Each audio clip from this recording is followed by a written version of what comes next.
Hi, everyone. I want to thank you again for tuning into another episode of Bud's Hot Sports Takes with me, of course, Bud.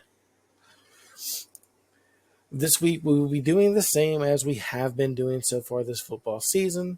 It's Hot Sports Takes, but given how huge football is and how high people cover it, it's one of the things we're doing every week is letting people know and who was the leaders, in prime statistics last week, who the current season leaders are.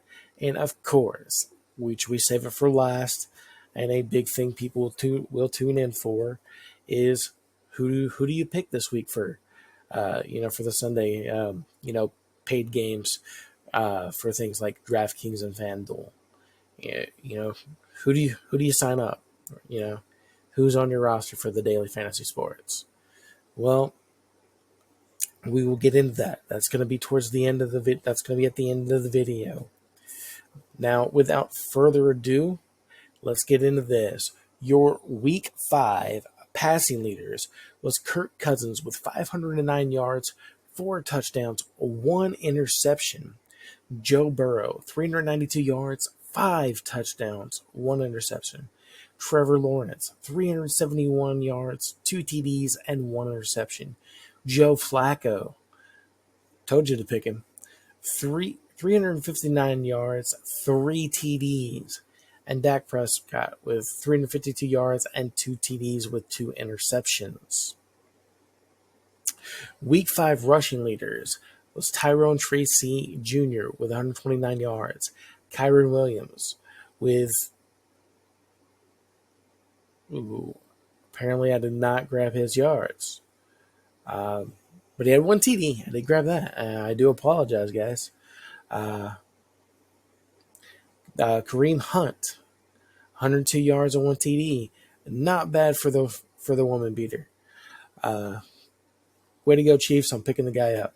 Anyway, Tank Bigsby, 101 yards, 2 touchdowns. And like I told you to go ahead and get last week, I'm not sure if it's pronounced Chuba or Chuba. Anyway, Chuba Hubbard with 97 yards and 1 TD. Week 5 receiving leaders. Kamar Chase, 193 yards with 2 touchdowns. Drake London. Wow. It was not picking up my yardage apparently on those lines because it did the same thing. It ran it off there. But Drake London had 1 TD. He definitely had between 193 yards and 147 yards, as Kamar Chase was 193 and Brandon Ayuk was 147. So he was somewhere in the middle there. I think it was like 150 something. But anyway, which is a lot of yards, especially receiving. And then, like I said, Brandon Ayuk was in third with 147 yards. Alec Pierce had 134 yards and 1 touchdown. And Juju Smith-Schuster with 130 yards.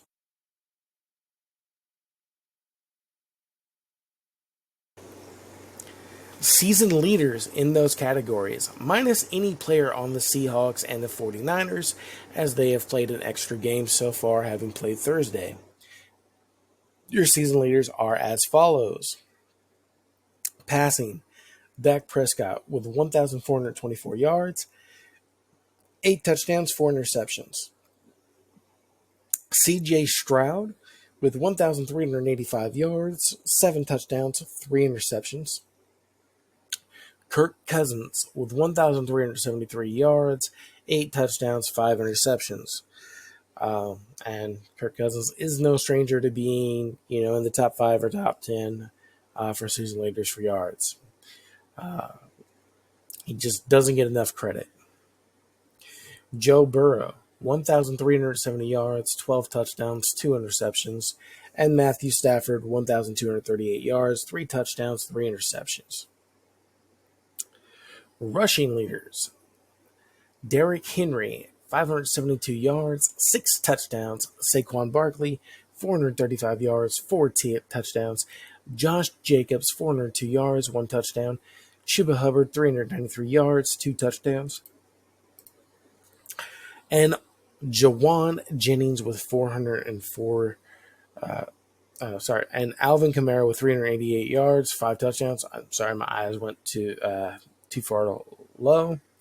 As soon as I said Jawan, I was like, it's a receiver. Why is he? We were doing running.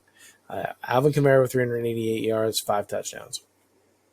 Now your receivers. Nico Collins, 567 yards, 3 touchdowns. Jamar Chase, 493 yards, 5 touchdowns. Justin Jefferson, 450 yards, 4 touchdowns. Jaden Reed, 2 touchdowns. And Jawan Jennings with 404 yards and 3 TDs. Okay, apparently it is not picking up a lot of my numbers and presses this week. And sorry, guys, I should have caught that before doing this, so I do apologize. But the main thing you guys are tuning in and watching for anyway are who to pick for the week. And this guy has your picks. Now, the moment you've all been waiting for is here. Who are you picking? So this week, quarterback Kirk Cousins. He's 4th in yards and just had a huge week, showing he can put up big numbers still, which I didn't doubt. Some people were doubting because of the first couple weeks. And you're about to see why people were doubting. You're about to hear why people were doubting him, but also why I never did. He's facing the Panthers this week, who are giving up a little over 225 yards per game passing, which should place them in the bottom 10 in the league. He has an absolute wealth of playmakers at his disposal.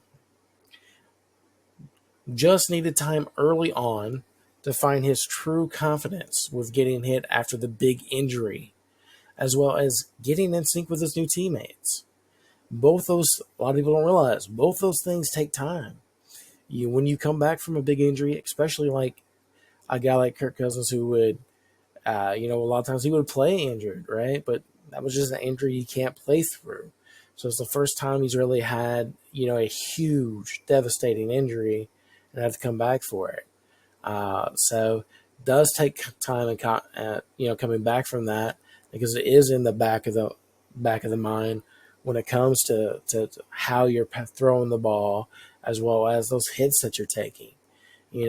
He's been getting better and better at showing at going back to his old passing style, as well as taking those hits and not tensing up on them, or as the guy is coming in, that affecting his throw. He's going back to his old ways as far as that goes, which is a good thing. It's just one of those things that it takes time, and it takes a few hits for a guy coming back from a big injury to shake that off. And then, when you're a quarterback and you're throwing the ball, and now you're on a brand new team, and also like none of your old teammates had come over or anything like that. You're throwing to brand new people. It takes time to build that rapport, just like how a lot of times, a rookie on a team, first few games or whatever, they get a few passes, and depending on how they do, they get more and more, and they start building a rapport with their quarterback.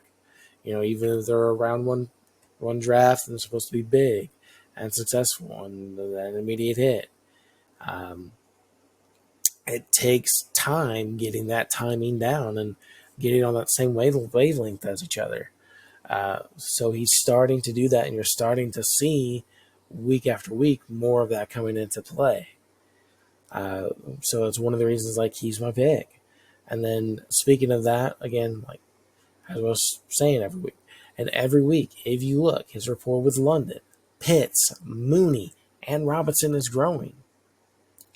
Also, he is one of the cheapest quarterback starters you can pick up in both DraftKings and FanDuel this week. That's right. He is one of the cheapest quarterback starters you can pick up. And it's mainly because, well, again, he's always been undervalued. And, in the media.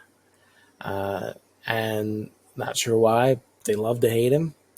But, he's a top 10 quarterback. And uh, then also with the way the season had started, they're selling him cheap. So capitalize that, guys. Pick him up this week. Put him on your team this week.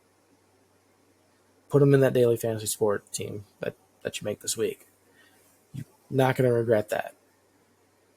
The honorable mention is Derek Carr. He is cheap right now due to how he has played so far this season.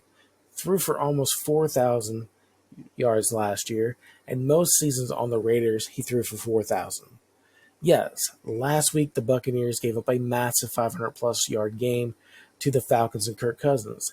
And while I do think Cousins is a superior quarterback to Carr, and the Falcons are a better team than the Saints, that game doesn't bear any reasoning on Carr being my honorable mention.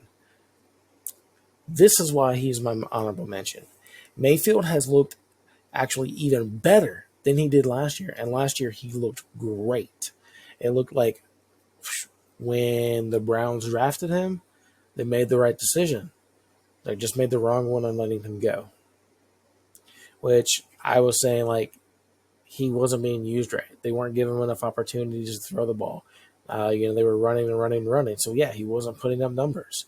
You can't when you're not actually really playing, right? So he wasn't getting the fair shake.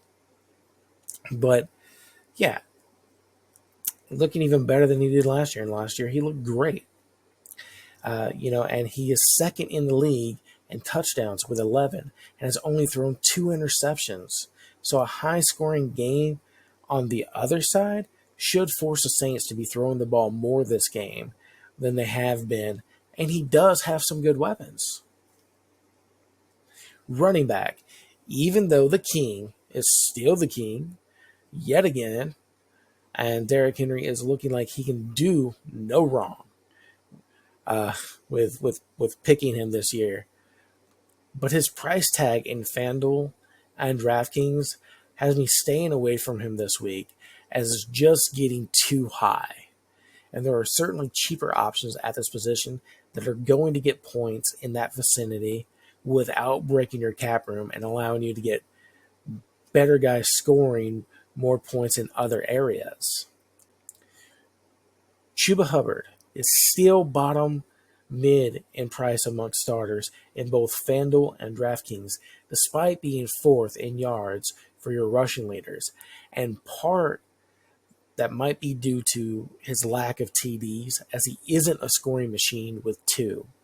But he is getting you decent points from yards alone every week and has around 3 reception points a game, as well as a tad bit of yardage to go with that.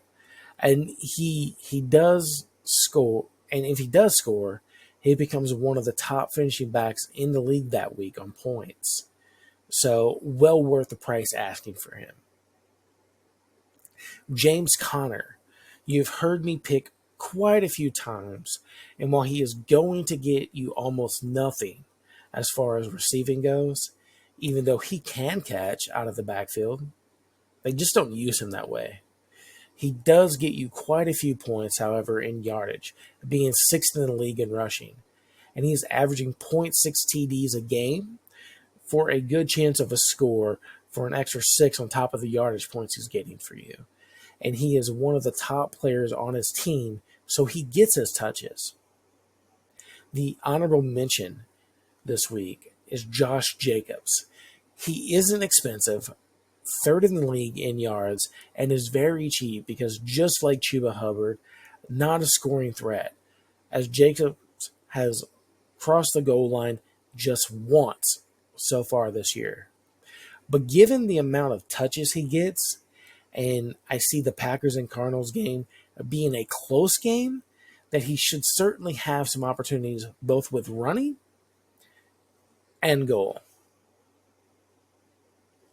Wide receiver, Drake London, one, because Kirk Cousins is my suggested quarterback this week, and it's a nice bonus in points when your quarterback throws a TD to your wide receiver that can set a 4 or 6 points, depending on if it's your quarterback or your receiver. It's like a 10-point bonus tacked onto the yardage.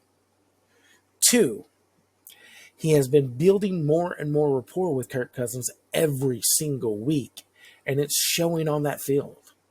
Three, he is a top elite young talent that is now working with a top 10 quarterback for the first time in his career. And four, he is right smack in the middle in placement on cost for starting wide receivers in DraftKings and FanDuel. Another wide receiver I would pick this week, Stefon Diggs. He hasn't looked bad by any means and has been getting just about both as many receptions and targets as his teammate Nico Collins, who is by far running away currently in the league in yards despite getting hurt last week and missing like a half a game. Despite that, he obviously hasn't been as successful in yardage as Nico Collins, right? But given that usage that he's getting, and the fact that Nico Collins is already slated for being out this week, should increase Stefon Diggs' usage even more. And going against the Patriots, who so far this season have been in the bottom half of the league in pass coverage, and last but not least, while big names, because of the name regardless of production, tend to go for a higher price, much like in real life, in contract negotiations time as well. So too does that usually play a role in DraftKings and FanDuel. It shouldn't, because this should be statistic based, but it ends up playing a role. But given the huge yardage difference for points between Nico Collins and Diggs, it has overshadowed him so much so that he has dropped almost right there in price with your wide receiver 2 guys. So a nice, really good cheap pickup. Terry McLaurin. He is among the bottom price of wide receiver 1s. Half the passing TDs on the team are to him, and he is the receiving leader like normal, and going against a high-scoring team like the Ravens, which will cause the Commanders to have to throw more of this game, even though they have been focusing this year on a ground attack with both their running back and quarterback. The QB is completing passes at over 70%, and the Ravens secondary has looked a bit shaky. So they're going to have to they're not going to be able to run as much. Their quarterback has definitely shown that he's been accurate, so they're going to have to throw the ball more. And with McLaurin getting half the touchdown passes, by far has been the team leader in receiving yards. Given the team that they're playing, should be a pretty good pick. My honorable mention, Alec Pierce. With Richardson back, which, honestly, I both get that and don't. Joe Flacco has definitely shown he can get the job done, because he has been getting the job done for you. Has looked great when you put him in. And then, look, he was one of the league leaders. The only full start and full game he got to play, last week. That was the first week he got to play for an entire game. Was a week leader. Was also one of the top scorers for quarterbacks in general, point wise, last week. Let the guy play. But I also get Richardson. He's young. He's dynamic. He's explosive both with his legs. Has that big, accurate arm for whenever he chucks the ball downfield. So Yeah, sure, I get it, right? Um, but also, big thing with Richardson is he tends to get injured, right? I mean, last year after week 4, he was injured for the rest of the year. This week, I mean, or this season, he's been injured. He's been injured multiple times. Missed a week. Got injured multiple times in a single game.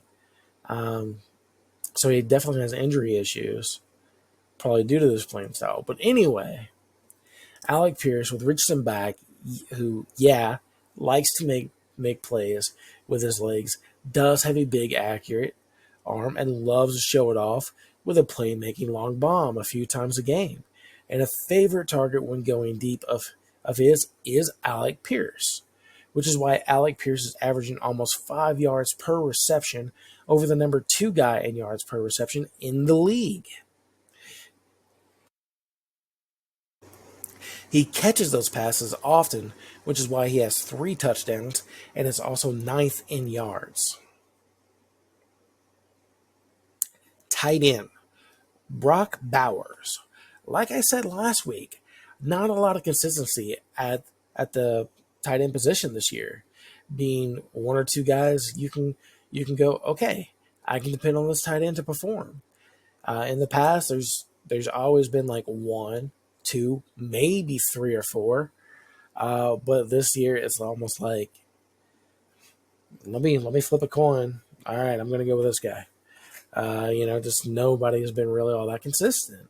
But this rookie started great in the first 2 weeks, and then was getting double and triple teamed, and that caused them to barely throw him the ball the third and fourth week. He barely saw it, but when they did throw it, he was still winning the war over 2 and 3 defenders and still bringing in a very high catch rate. So last week I said, you know what? Go with the guy. Force it in there. And because, he has shown dependability so far that he will catch, and still shown that he will catch the ball even with multiple defenders. And lo and behold, he was still guarded like that. And they actually seemed like they took my advice. They probably didn't watch my show, but if they did, congrats. I helped you out there. He walked away with 8 receptions for 97 yards, and he got his first TD of his career and the season last week. It was a good night for the Rook. I expect him to have a good night, even against a tough Steelers defense. And one of the reasons is the Steelers love to blitz. And the blitz is susceptible to quick passes, especially over the middle, which is where a tight end often is. Honorable mention, Tucker Kraft. Watch his injury report status. But he is super cheap, and with a lot of dependable tight ends out there, with not a lot of dependable tight ends out there, and him showing, especially last week, that him and Love make a good pair, that Love can count on him with the 2 touchdowns he got for him and the 80% catch ratio he had last week. Defense. I think the Lions this week is going to be a good one to go with. Yes, they are playing the Cowboys, who can score and move the ball downfield. But I think the current NFL sack leader this season, Aiden Hutchinson, is going to get to Dak Prescott 5 to 6 times as far as hits, with 2 of those being sacks, and fluster him and cause a bunch more hurries on top of that, making for a long night. Hutchinson, as well as we all know, is young and super talented. But not only that, he also thrives and strives in big play / down situations, and also in big games. Also, defenses are already cheap, as they usually aren't big scorers for your lineup. And the Lions are at a bargain price this week. Honorable mention is the Eagles. Cleveland has looked like they have been struggling big time on offense all season long already. And Philadelphia defense has been pretty mediocre this year, which is middle of the ground territory. But given what the Browns have been showing, I would take that defense in this game. So those are the picks. When it comes time for the flex, especially if you've been going with what I've been telling you, I've been keeping things pretty cheap. So you have the cap room to, if you want to get an expensive guy, it's there. If you want, if you want to grab one of those honorable mentions, for that flex, it's there. Probably also a good idea. So go with those decisions. That's where you need to be this week. And as always, I'm going to tell you, feel free to like or dislike my video. Feel free to comment. Would love for you guys to subscribe. And all those things you can do below. And thank you guys again for tuning in. And I will see you guys again next week.